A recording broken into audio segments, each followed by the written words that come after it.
आया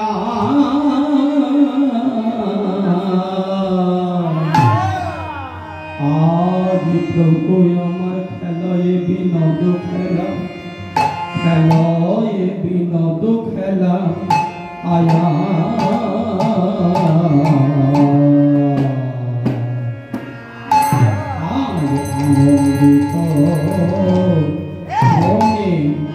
गौर किशोर अमर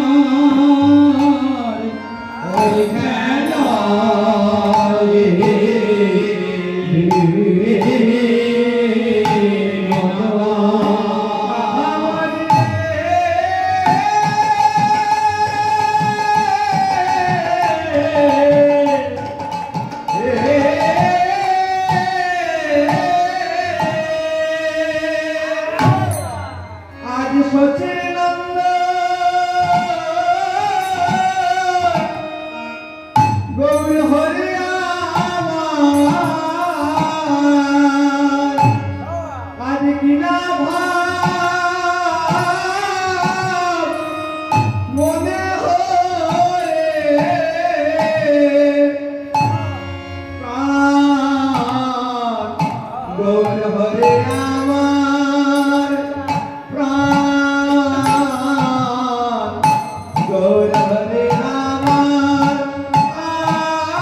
लक्ष्मी विष्णु प्रिया प्राणेव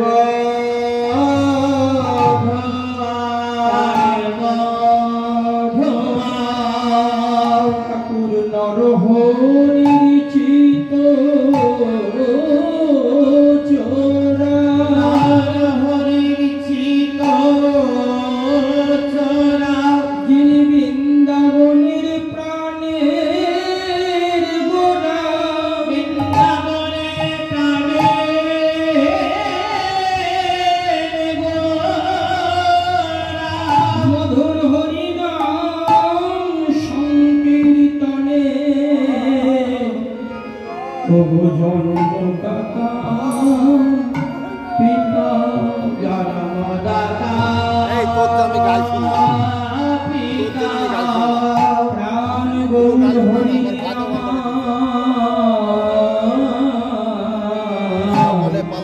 बिना भावे हृदय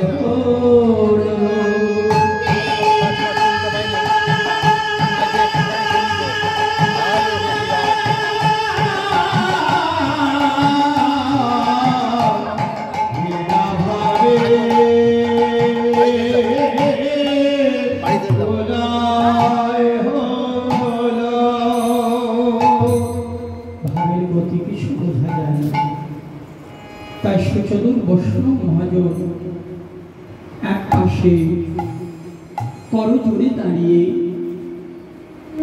এই চৈতন্য লীলা দর্শন করছিলেন।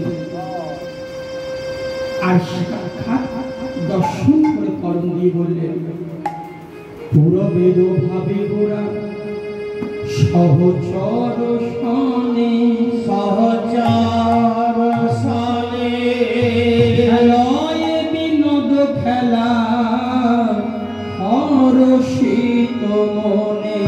আর খেলা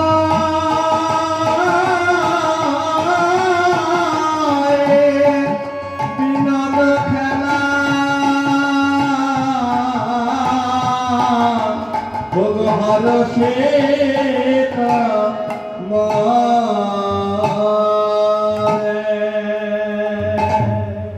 আজকের আমাদের লীলার বিষয়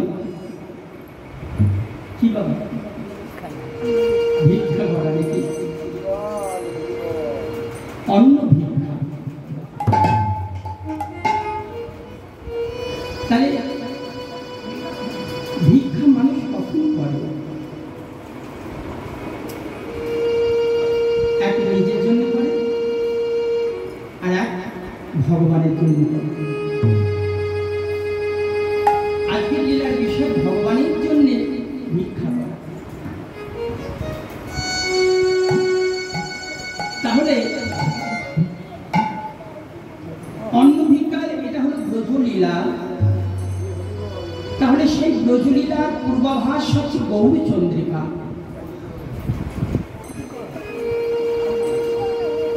তাহলে গৌর সুন্দরের কি এমন অভাব তিনি ভিক্ষা করছেন? বললেন অভাব আছে। গৌরীর ভাবটি হল পুরবের ভাব। বলেন পুরবের ভাবে ওরা সহচর সনে, অর্থাৎ ব্রজের ভাবে। শ্রীধাম বৃন্দাবনের ভগবান শ্রীকৃষ্ণই তো আমার গৌর, রাধাকৃষ্ণ মিলিত কোনো গৌরাঙ্গ সুন্দর। তাই বললেন তাহলে গৌরের অভাব কি? দিদি এসেছে, দিদা মাতা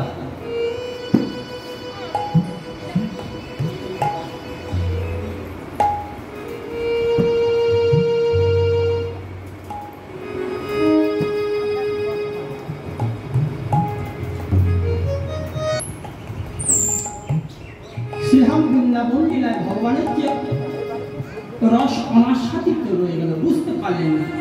কবিরাজ গোস্বামীপাদ কলম দিয়ে বললেন, শ্রী রাধায় প্রণয় মহিমা কৃদ্দৃশ্য বাণৈ বা সাধ্য জেনার ভূত মধুরিমা কৃত্তিস্ব বা মদীয় সৌখঞ্চস্যা মদন ভবত কৃত্তিস্ব ব্যতিলোভা উদ্ভাবার্ধ সমজনী সচি গর্ভ সিন্ধু হরিন্দ।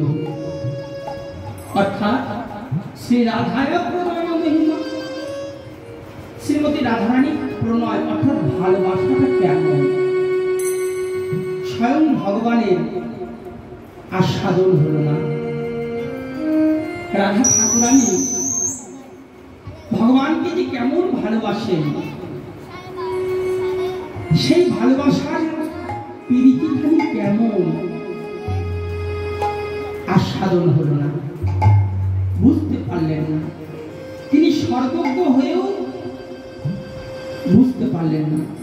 রস বৈষ্ণব শাস্ত্রে বলেন গোবিন্দ সকল রসের আধার, রস বৈষ্ণব হয়েও রস আস্বাদন করতে পারলেন না। রসগোল্লা আস্বাদনে কেমন? মিষ্টি। জানে কে বাবা? যে খায় সেই জানে। কিন্তু রসগোল্লা নিজে জানে আমি কত মিষ্টি? সে জানে না। তাকে আস্বাদন করতে গেলে, তাকে জানতে গেলে কি করতে হবে? নিজেকে আস্বাদন করতে হবে। তাই ভগবান তার আস্বাদন হলো না। কেমন? গীতায় বললেন যে যথমাং প্রবর্তন্তে স্তাং তথৈব ভজম্যহম মম বর্তানুবর্তন্তে মনুষ্য পার্থ সর্বস্ব। যে আমাকে যেমন ভাবে ভজনা করে আমি তার কাছে তেমন ভাবেই ভরা দিই।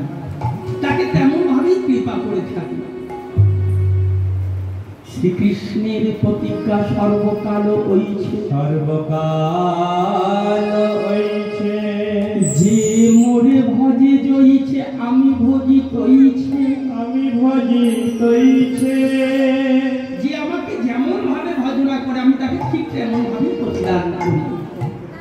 এটা ভগবানই ব্রজলীলায় প্রতিজ্ঞা ছিল, যে আমাকে যেমন ভাবে ভজন করবে তাকে আমি তেমন ভাবেই কৃপা করব। কবিরাজ গোস্বামীপাদ কলম দিয়ে বললেন, সে প্রতিজ্ঞা ভঙ্গ হইল গোপীর ভজনে কপিল ভজনে তাই গোবিন্দ ঋণী হলেন গোপীদের শনে গোপীদের সানে ভগবান নিজ মুখে বললেন, ন পারয় হহং নিরবদ্ধ সংযুজাম সাধু কীর্তনে বিবুধায় শাপিব সাপিব যা মা ভজন দুর্জয় গৃহ শৃঙ্খলা শৃঙ্খলা সংবিষ্ট তদ্গত পতিজাত সাধুনাম জাত সাধনা হে রাধে হে রাধে তুমি যেভাবে ভজন করেছ, যেভাবে আমায় ভালোবেসেছ ভালোবেসে ছোড়া এই ভালোবাসার ধার ভালোবাসার দেবতার পরমায়ু দিয়ে শোধ হবে নারায় হবে না তাই তোমার ঋণ সুধিবারে যাইব নদিয়া নগরে জগন্নাথ মিশ্রের ঘরে শচী গর্ভে জনম লভিব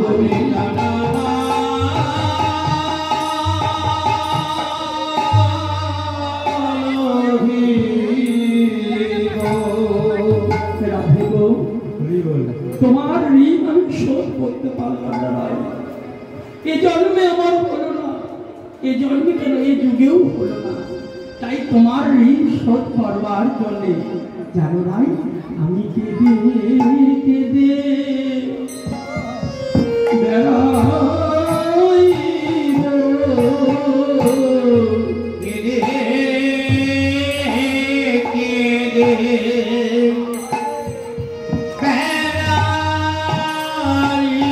রাধে কেঁদে কেঁদে বেড়াইব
শুনে বললেন, হে প্রাণ, হে প্রাণ,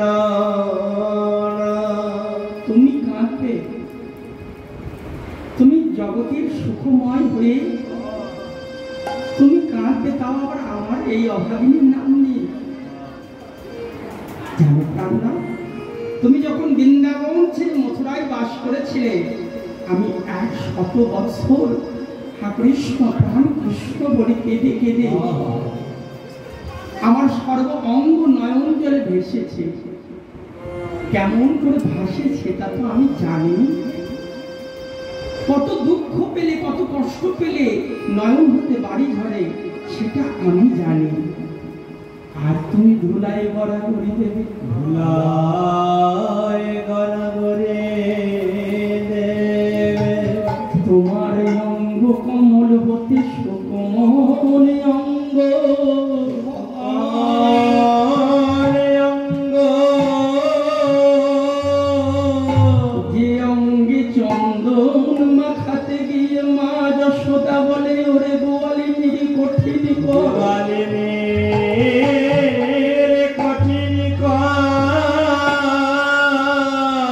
আমার গোপালের অঙ্গে চন্দন মাখাবার কালে,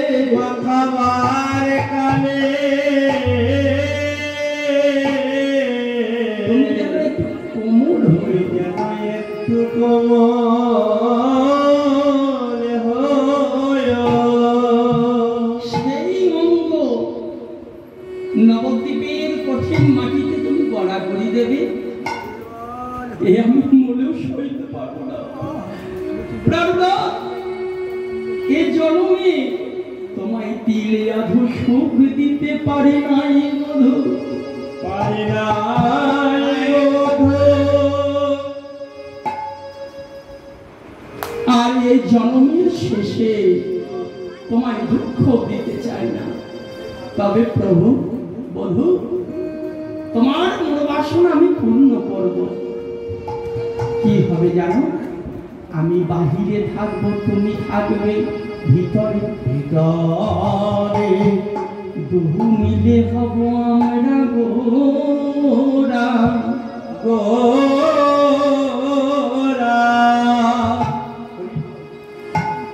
আচ্ছা, দুহু রাধা কৃষ্ণ মিলিত তো আমার গোরা, তাহলে বলছেন গোবিন্দের গো, রাধার রা, দুহু মিলে হলো গোরা, তাই তো? কিন্তু একটু অনুভব করে দেখুন, বৃন্দাবনের যুগলে কি আছে? রাধা কৃষ্ণ, কৃষ্ণ রাধা নয়, সীতারাম, রাম সীতারাম, লক্ষ্মী নারায়ণ, তাই তো বাবা? তাহলে এখানে গোবিন্দের গো, রাধার রা, তাহলে আগে গো পরে রা, এটা কেমন হলো না? এটা উল্টো হলো না? বলে না। কিরকম হলো? বলেন রাধার রায় আগে হয়েছে। কেমন? যখন দাপর যুগ শেষ, যখন বৃন্দাবন লীলা অপ্রকট হবে, এমন সময় রাধা গোবিন্দ যখন দুজনকে দর্শন করতে করতে, দুহুরূপ দর্শন করতে করতে রাধারানী গোবিন্দের ভাবে বিভাবিত হয়ে গেছেন। আর গোবিন্দ রাধারানীকে দর্শন করতে করতে রাধা ভাবে বিভাবিত হয়েছে। বিভাবিত হয়ে নশ রমণ ন ভাম রমণী, দুহুরূপ পেশ হলো একই জানি। দুহুজন দুহুরূপে বিভোর হয়ে রাধারানী গোবিন্দের ভাবে বিভাবিত হয়ে গোবিন্দ হয়ে গেছেন, আর গোবিন্দ রাধার ভাবে বিভাবিত হয়ে রাধারানী হয়ে গিয়েছেন। তাই রাধারানী যেমন গোবিন্দ হয়েছেন, গোবিন্দের গো, এখানে রাধার রায় গোবিন্দের গো হয়েছে। আর রাধা গোবিন্দের গো, গোবিন্দ রাধা ভাবে বিভাবিত হয়ে রা হয়েছে। তাই রাধা কৃষ্ণ মিলিত তনু আমার গৌর। কবিরাজ গোস্বামী পাদ কলম দিলেন, রাধা কৃষ্ণ মিলিত দুহু এক, রাধা কৃষ্ণ একই আত্মা দুই রূপ ধরি, রূপ ধরি সাধন করি সেই দুই একে আমার চৈতন্য গোসাই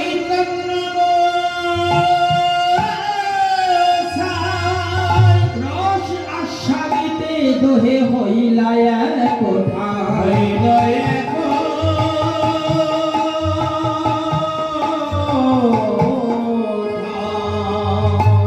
রস আস্বাদন করবার জন্য আসলেন কোথায়? স্থানটি নির্বাচন করে বললেন নবদ্বীপ হেনধাম ত্রিভুবনে না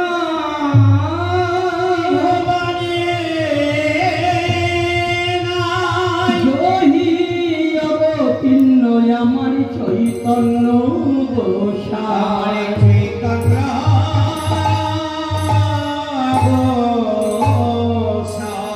দেখো গৌর হলো নদিয়া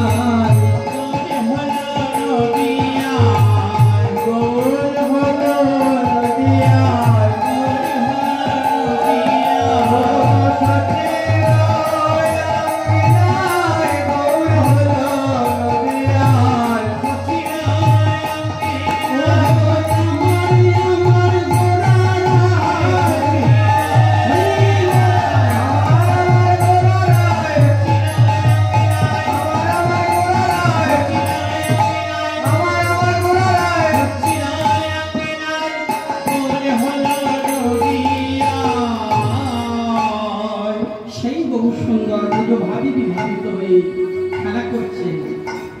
খেলারই বিনোদ খেলা হরণস্মিত মনে। জগতে অনেক রকম খেলা আছে, কিন্তু প্রভু আমার কি কিসের খেলা করছেন গো?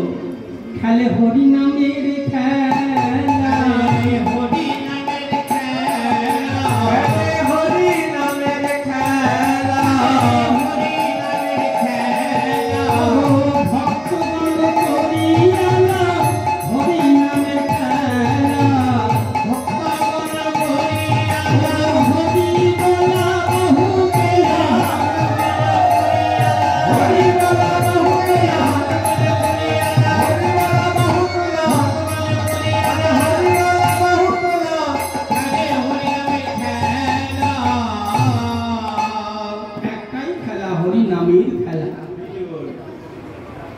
প্রভু আমার দেখলেন এই জগৎজীবকে উদ্ধার করতে গেলে এই জগৎজীব ধ্যান করতে পারবে না,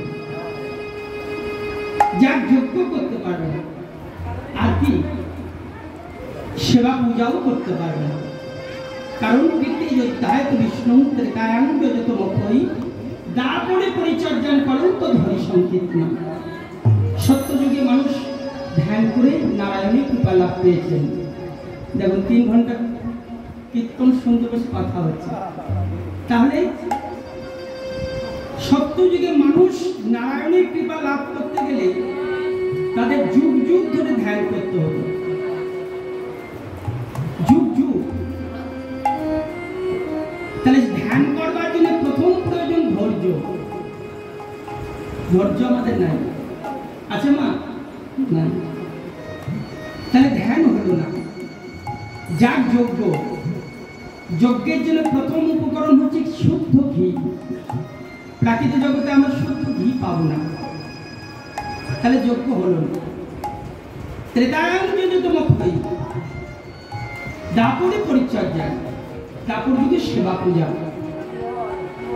কলিযুগের মানুষ সেবা পূজা করতে পারবে না। যদি পারত তাহলে ভারতবর্ষের মতন দেশে বৃদ্ধাশ্রম করতো না। মা বাবাকে নিজের সুখের জন্য বৃদ্ধাশ্রমে পাঠিয়ে দিচ্ছে। এই জিনিসটা ভারতের মতন দেশে হওয়া উচিত ছিল না। যাই হোক, তাহলে সেবা পূজাও হলো না। এইবার থাকলো হরিনাম। ভগবান দেখলেন কলির জীবের স্বরূপটা কেমন। চৈতন্য চরিতামৃতে বললেন কলি ঘোর তমাচ্ছন্নাং সর্বানাচত বর্জিতাং সচি গর্ভে চ স্বয়ং ভূয়তার ওই স্বামী নারদ। অনুবাদ করে বললেন কলি ঘোর অন্ধকারে জীব বিচ্ছিন্ন হইয়া ব্যভিচারে লিপ্ত হইবে জীব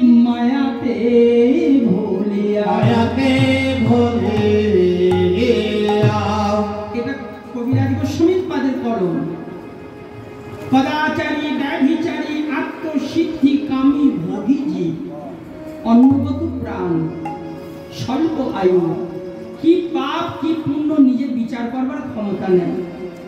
তাই এই কলিতে এত পাপের ভার হবে, সেই পাপের ভার ধরিত্রী সহ্য করতে পারবে না। তাই ভগবান দেখলেন এই কলির জীবকে উদ্ধার করবার জন্য একটি সহজ, সরল এবং সুলভ্য উপায় বার করতে হবে।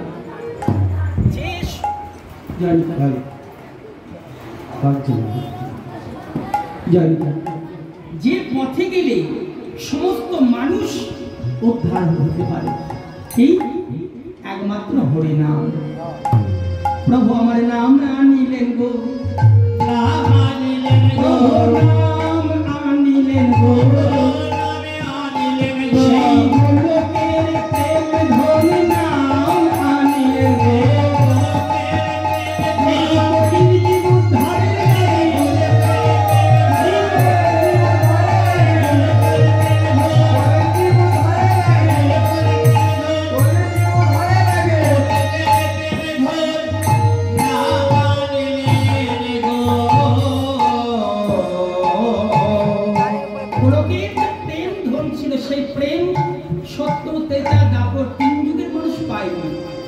গচ্ছিত ছিল, তাই মহাজন আখর দিয়ে বলেন ভগবান নাম আনিলেন, নামিয়ে আনলেন। গোলকের প্রেম কাদের জন্য? আমাদের মতন কলিহত জীবকে, যার জন্য শাস্ত্রে কি বললেন? অনর্পিত চরিং চিরাত করুণা অবতীর্ণ করো। কলিযুগকে কি বললেন? না করুণা করলেন। সত্যতা দাপর কি করেননি, এই কলির জীবকে করুণা করে প্রভু দান করলেন। কি দিলেন? স্বভক্তি শ্রেয়। স্বভক্তি মানে নিজের হৃদয়ের যে ভক্তিটা, সেই ভক্তিটাও জগৎ জীবকে দান করেছেন। এমন করুণার ঠাকুর, দয়ার ঠাকুর আর কোনো যুগে হয়েছে? না, হবে, হয় না। বলতে পারে আমার গৌর তো করুণাময়, কৃপাময়, কিন্তু নিতাই চান, নিতাই আমার দয়ার সাগর। কেমন না, যখন জগাই মাধাইকে উদ্ধার করতে গিয়ে কলসির কানাছুরি মেরেছিলেন নিতাইয়ের কপালে, কপাল ফেটে দরদর করে রক্ত ঝরেছিল। সেদিন কি মারের বদলে মার দিতে পারতেন না? পারতেন, কিন্তু মারেন নাই। কেন? গৌরের সংকল্প ভঙ্গ হয়ে যাবে। কি সংকল্প? রাম আদি অবতারে ক্রোধে যুদ্ধের নানা অস্ত্র ধরে অসুরের করিল সংহার, অস্ত্র না ধরিব, প্রাণে কাউকে না মারিব, মন শুদ্ধ করিব সবার, মন শুদ্ধ করিব সবার। সেই সময় নিতাই চান করেছিলেন, হারে মাধাই ভাই রে, তুই মেরেছিস তো কি হয়েছে? আমার একটু রক্ত ঝরেছে, তোর দরকার হয় মারতে হয় তো তুই আবার মার, তাতে কোনো ক্ষতি নাই। তবু একবার হরিনাম বলি রে মাধাই, একবার হরিনাম বলি রে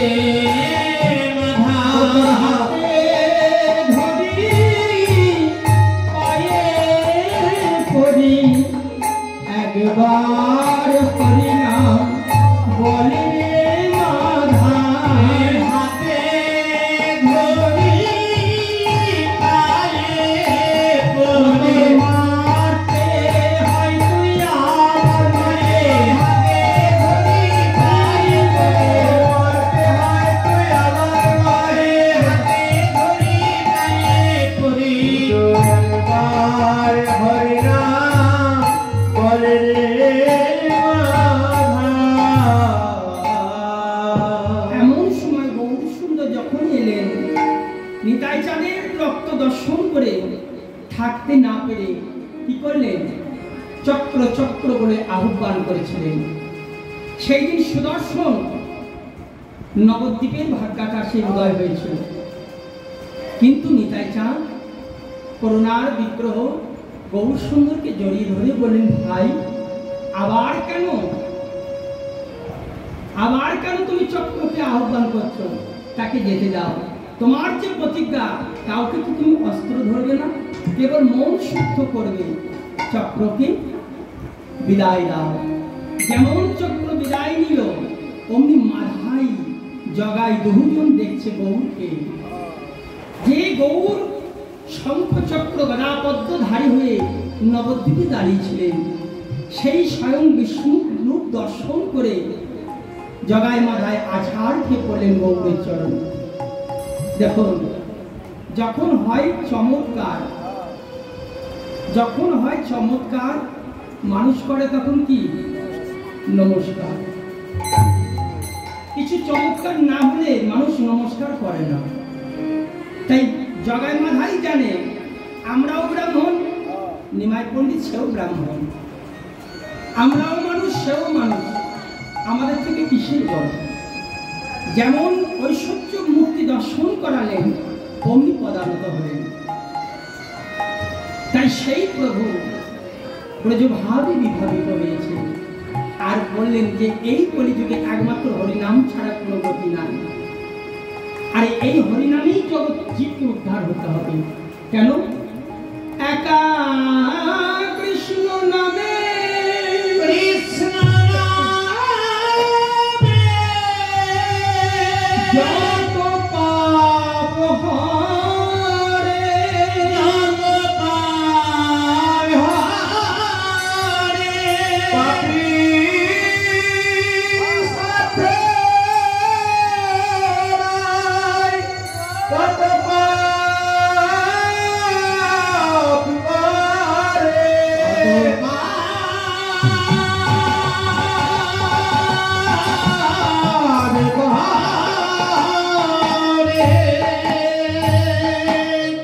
এক কৃষ্ণ নামে যত পাপ হরে, পাপীর সাধ্য নাই তত পাপ করে। তাই প্রভু আমার নাম আনলেন, নামিয়ে আনলেন আমাদের জন্য। কিন্তু আমার মতো কামান ধুচি কেহ নাম আনিল গো, নাম আনিলে গো, নাম আনিল গো, নাম আনিলে গো, এমন মধু মাখা সুধা হরি নাম, নাম আনিল হে মধু মাখা হরি এই করি হত মুধজি, মধু মাখা হরি বলে হত হরি, মধু মাখা হরি বলে হত হরি, মধু মাখা হরি না বলে হত হরি, মধু মাখা হরি নাম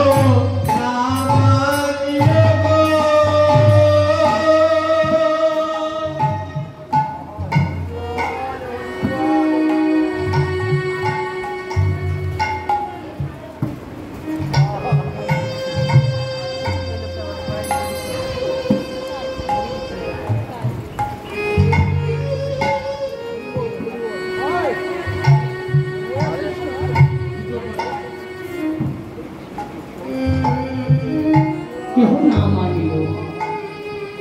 এমন সুধামাখা কৃষ্ণ নাম, যা যে নাম প্রভু আমাদের জন্য নিয়ে আসেন, আমরা সেই নামকে শ্রদ্ধা চিত্তে ধারণ করতে পারলাম, যার জন্য আমাদের এত দুর্গতি। তাই প্রভু আজ কি করছেন? যেমন বিনোদ খেলায় বিনোদ খেলা, আনন্দিত হইয়া মহাজন দর্শন করছেন আর বলছেন, দেখো গো, ও গো সহচর বনে বলে আর সহচর বনে বলে বলে না পারি খেলিতে,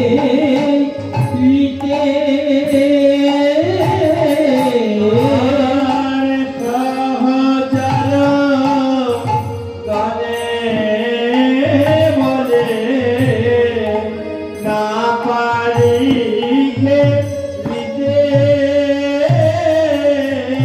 ও বড় ক্ষুধা হইয়াছে,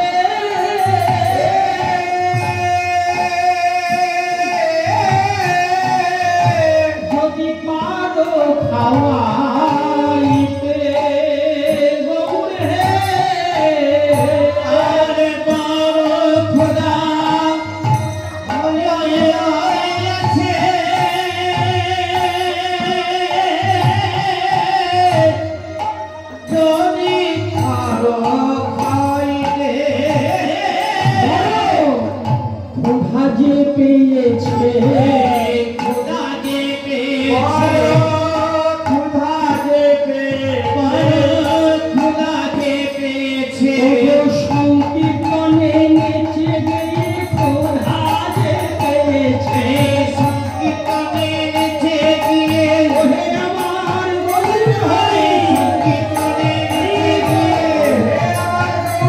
সংকীর্তনে নেচে গিয়ে সংকীর্তনে নেচে গিয়ে সংকীর্তনে নেচে গিয়ে বড় খোদা পেয়েছে পার পারে গৌর হে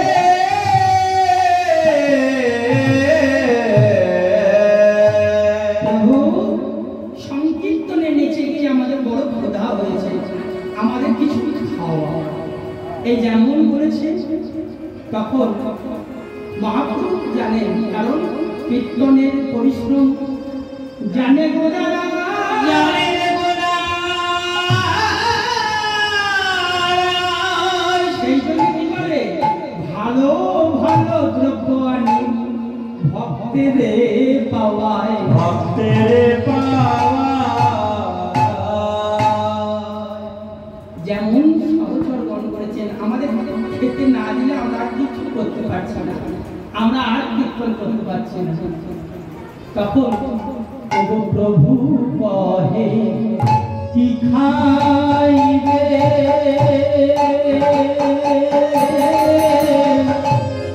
কহ দেখে শুনে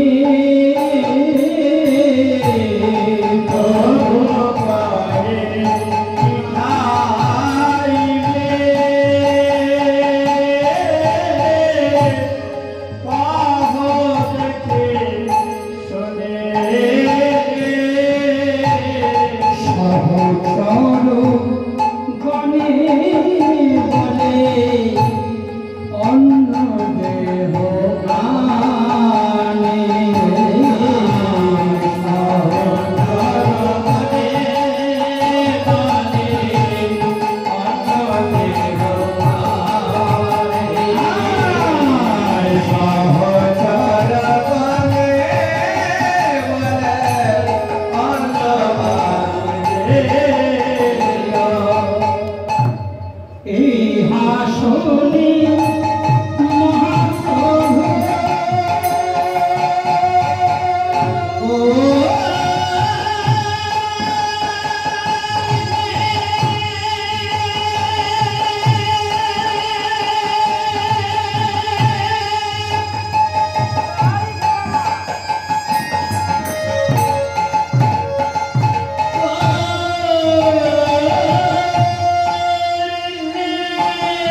হয়ে জগদীপ জগদীপ বলে প্রভু আমার ডাকতে লাগলেন। কারণ শ্রীরাম বৃন্দাবনে সেই জগদীপ মুনি পত্নীগণের কাছ থেকে যে অন্ন এনে সহচরগণকে সেবা করিয়েছিলেন, সেই কথা আজ প্রভু মনেতে পড়েছেন, মনেতে করেছে, মনেতে পড়েছে, মনেতে করেছে, শ্রীধাম নবদ্বীপের মাঝে মনেতে পড়েছে, শ্রীরাম নবদ্বীপের মাঝে আমার গরু হে, শ্রীরাম নবদ্বীপের মাঝে আমার গরু হে, শ্রীরাম নবদ্বীপের মাঝে আমার গরু হে, শ্রীরাম নবদ্বীপের মাঝে আমার গরু হে, শ্রীরাম নবদ্বীপের মাঝে মনেতে করেছে। তাই চৈতন্য লীলা দর্শনকারী ভগবান বৈষ্ণব মহাজন এরা রামমোহন দাস ঠাকুর, এরা রামমোহনে কহে প্রেমময় ভাস গোপত গৌরাঙ্গ লীলা করিলা প্রকাশ। গোপত গৌরাঙ্গ